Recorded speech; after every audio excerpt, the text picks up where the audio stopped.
VOA's Islamabad Bureau Chief Ayesha joins us now on The World Today to bring us up to speed on the situation. Ayesha, what's the situation on ground currently? Well, here it's 9:30 p.m., so it's very dark now, but the rescue operations are continuing despite the lack of light. As you said, so far 37 confirmed fatalities, although nobody can tell whether all of them are from the plane or whether some of them are from the local population, because the plane did crash in a populated area of Karachi, which is one of the most densely populated cities in the country. So what we know is the rescue operations are ongoing. The final death toll is not confirmed. There are at least 2 confirmed survivors from the airplane crash, which is some are calling that a miracle.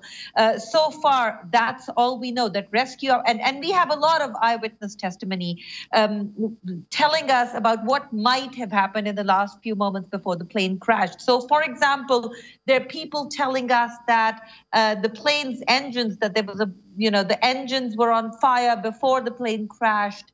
The people saying that the pilot seemed to be trying to avoid the populated area, trying to take the plane into a less populated space before it crashed. We've heard the pilot's audio who told the control tower his engines were gone. So a lot of little bits and pieces of information, kind of like a puzzle, that still need to be put together. The full picture is still not clear. All right then, Ayesha, what has Prime Minister Imran Khan said so far? This is tragic. Just as, India started domestic flight again, this is happening.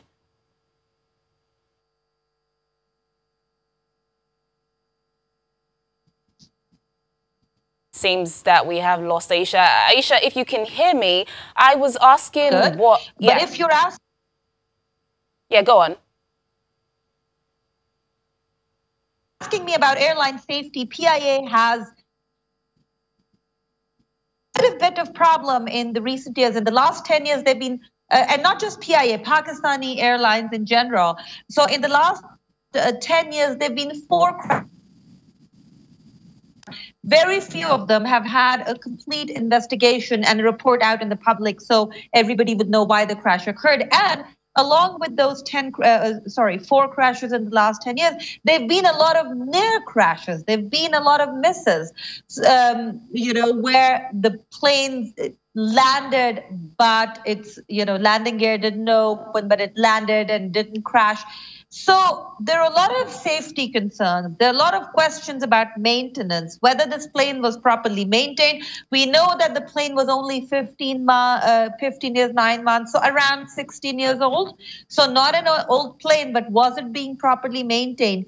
In addition, we also know that for the type of engine that this plane had, there were FAA, which is the American Civil Aviation Authority, their guidelines about updates to the engines that needed to be made. We do not know whether those updates were made for this engine. So a lot of questions about safety, a lot of questions about maintenance that are yet to be answered.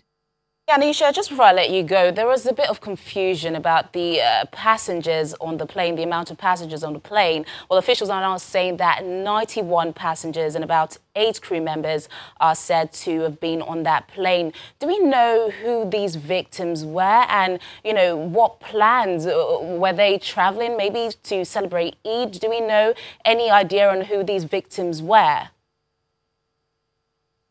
Well, we are still trying to determine whether all of these victims were just trying to travel home to meet their families for Eid, or whether they were just returning home because they were stuck in a place. Because as you know, in Pakistan, the intercity air travel was shut down due to COVID-19. It had just recently opened back up. So maybe some of these passengers were stuck in Lahore and surrounding areas and were trying to get back to their hometowns in Karachi or nearby.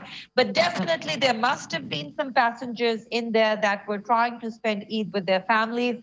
We have a list of passengers with the names. I mean, there's one name that's foreign sounding. I don't want to give out names on air, but we're trying to figure out if they were dual nationals, if they were foreigners, or whether all locals just trying to get back home. All right, then, Ayesha Tanzim, VOA's Islamabad Bureau Chief, thank you so much for bringing us up to speed on that situation. I know it's going to be a very long night for you. Thank you for having me.